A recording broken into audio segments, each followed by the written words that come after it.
Once upon a time, in the land of Canaan, there lived a young man named Joseph, the 11th son of Jacob. Joseph was deeply loved by his father, who gave him a special coat of many colors, a gift that made his brothers jealous. They hated Joseph because their father favored him over them, and this jealousy soon turned to bitterness. It's always Joseph, Joseph, Joseph. What about us? One day, Jacob sent Joseph to check on his brothers, who were tending the flocks in the fields. As Joseph approached, his brothers saw him from a distance and, filled with anger, plotted to kill him. But Reuben, the eldest brother, persuaded them not to harm Joseph. Instead, they stripped him of his colorful coat and threw him into an empty pit, planning to leave him there. But as they sat down to eat, they saw a caravan of traders coming from Gilead on their way to Egypt.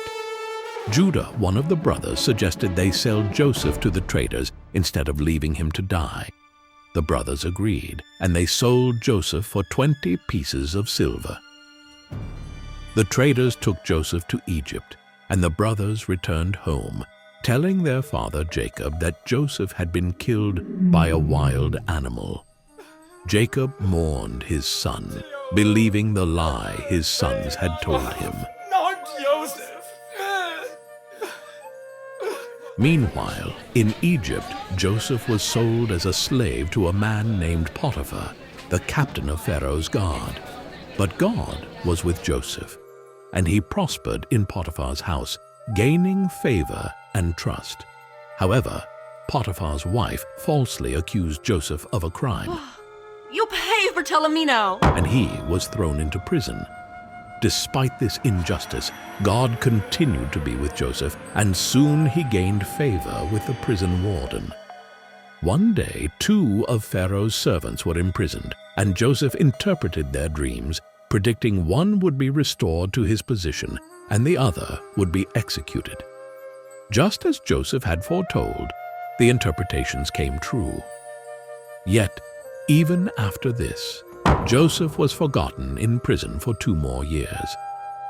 Finally, Pharaoh had a troubling dream that none of his magicians could interpret. The butler, who had been restored to his position, remembered Joseph and told Pharaoh.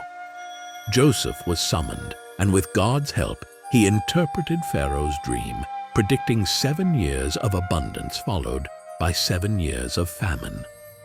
Impressed by Joseph's wisdom, Pharaoh appointed him as second in command over all of Egypt. Years later, during the famine, Joseph's brothers came to Egypt to buy food, not recognizing Joseph. But Joseph, knowing them, tested their hearts and eventually revealed himself to them. Overwhelmed with emotion, Joseph forgave his brothers and invited them and their families to live in Egypt, where they would be cared for during the famine. Through all the hardship, Joseph's faith in God remained strong, and God used him to save many lives, including his own families. Joseph forgave his brothers, understanding that what they had meant for harm, God had used for good.